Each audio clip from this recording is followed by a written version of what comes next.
Hey everybody, it's Mike Tushir again. I've got another video here for you. This is my training leading up to the 2012 IPF Raw World Cup. This training session is 96 days out. Excuse me. I've still got a little bit of a cold, and I'll talk more about that in just a minute. But uh, this workout is 14 weeks out. It's the first workout of the week that we're doing for this training week. So, as you can see, I'm leading off here with some squats, just going through some warm-ups, and I'm going to be kind of giving you guys some background information on what's going on with all these. So, as I mentioned, I've kind of been fighting a little bit of a cold. I'm more or less over it now. I've been over it for a couple days, except for clearing my throat on occasion, which, as far as colds go, is not too bad. But for this workout, I'd had some chest congestion, stuff like that, the day or two prior. But for this session, that was mostly gone, and I just had a stuffy nose. So that's really about it. But when I took my track test, track rated me at moderate stress and fair adaptive reserves. So since that was where I tested, the recommendation was to reduce training stress by about 2%. So I did that and adjusted my plan accordingly. So basically what that means is that you'll see the volume in this workout be quite a bit less than what it would normally be. So I'm going through my warm-ups here, starting off squatting like I said, and this is the last warm-up at 5:15. The protocol for today is 5 reps at a 10 RPE, so basically a 5 rep max and 3 to 5% fatigue. We're really aiming at 4, but anywhere in 3 to 5 is fine. And then also taking into account how I'm actually doing. 5 reps tends to gas me pretty quick. This is the first work set with 565.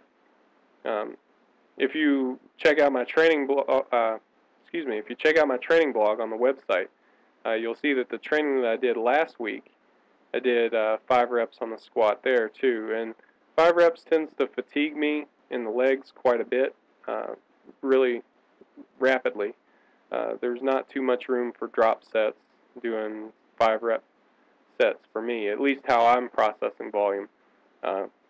Each lifter is a little bit different, but that's part of the good pieces of using fatigue percents and RPEs, basically the RTS system. It takes stuff like that into account, how you process the training load. Well, that was the first set, so 565 for 5, and I rated that an 8.5. So I could look back at my training from the week prior and compare it. And 8.5 rates a little bit heavy, not too bad though. Remember, we're working up to a 10, so we're working up to a 5 rep max. So by doing that, 8.5, we still have a ways to go. So this is the second work set. This is 605. I'm doing this one for 5. And like I was saying though, that's like where RPEs make training a lot more efficient. It's because, if you just plan this training session normally, you'd think, well, I've got a cold, at least I have a stuffy nose. Maybe I should dial back the training a little bit. But RPEs are a system that you can use to automatically adjust the training load based on what you're capable of doing that day. Now, a lot of people kind of do it on the fly themselves without a system, but in my opinion, anytime you can systematize something, you can make it normal and control it and see how well it really works in real life. So the 605 set, I rated that at a 9 RPE, which was actually pretty good. So based on that, I went up to this set, which is 640. And that's more than I had done the week prior when I was healthy. So it's a great example of, I took what was there on that given day, and having a system in place like RPEs, that allowed me to take advantage of my capability of that day. So I ended up squatting more, doing 640 for 5, and getting a nice little PR out of that. And you'll see here on the last rep that it's pretty gassed on the last rep, and I think a lot of that was due to fatigue from the cold. And if that hadn't been the case, it would have been even better. So I didn't record my warm-ups for the bench. Just forgot to. So that's the first work set of bench, 365 for 5. I rated that a 7.5, and the plan here is pretty much the same as it was for the squat. Work up to 5 reps at a 10. Now I was fighting a little bit of lightheadedness on the bench, and I think that was largely due to just general fatigue and the head cold. So this is the second set with 385.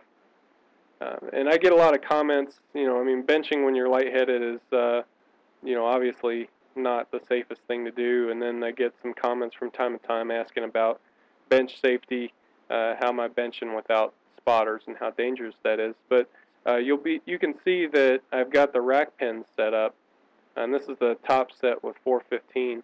You can see I've got the rack pins set up so that while I'm arched, I can bench and touch my chest just fine, but if I were to get into trouble, I just have to lay flat and the bar will sit on the pins. I've missed weights before in training, and to me that's a much safer way to do it because the pins are always there. Sometimes spotters are not strong enough, or sometimes spotters aren't paying enough attention. So I would definitely prefer to bench with safety pins. As you'll see in just a second, it's perfectly safe. So cranked out 4, and then on number 5, just about get it, but not quite. So I just set it on the pins, wiggle out from underneath it. Not the best thing in the world to do to miss weights. I don't like missing weights. Nobody likes missing weights, but at least you can do it safely, and that's important. So that was it for the bench, and here you can clearly see I'm moving on to some seated military pressing. Normally I do my military pressing standing, but I kind of wanted to do some seated pressing, try to handle a little bit more weight than I normally do, help increase the strength of my shoulders and triceps, and not spend so much effort on core stability. Core stability is important, but the objective of this exercise is to build the shoulders and triceps, so I'm trying to do that a little bit more directly, a little more efficiently. So there's not a whole lot of warming up that goes into this. I mean, I do a little bit, but again, I didn't really show much. I forgot to record it, and there's not much to see anyhow. I started out at 165 for 8, and I rated that a 7 RPE. It's really not that difficult. And here you can see I've got 185 loaded on the bar, and I'll do 8 with that as well. So the objective being to use a little bit more weight in the seated position, and I'd say that worked because my estimated 1 rep max was up about 50 pounds, and usually I would not use this heavy of a weight for 8 standing, especially given my current strength situation. This set is my top set, 215, and you'll see at the end, I ended up rating this one an 8 as well. I wanted to work up to a 9, but to be honest, just simply didn't have time. I had some places I had to get to and appointments to keep. Everybody has stuff like that. Life happens sometimes. So I got as close as I could, at least got the important work done for today. You do what you can, and then, and then move on. So I would have liked to have done another set, maybe a little bit heavier, but as I said, I didn't really have time, so I did this set right here. Sorry about that. I did this set right here, which is a repeat. It's 215 again, and I rated this one a 9.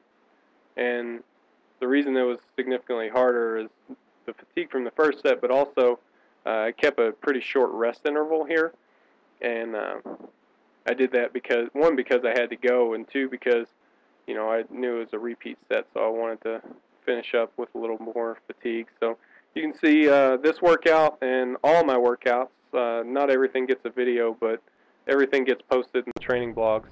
So come check it out.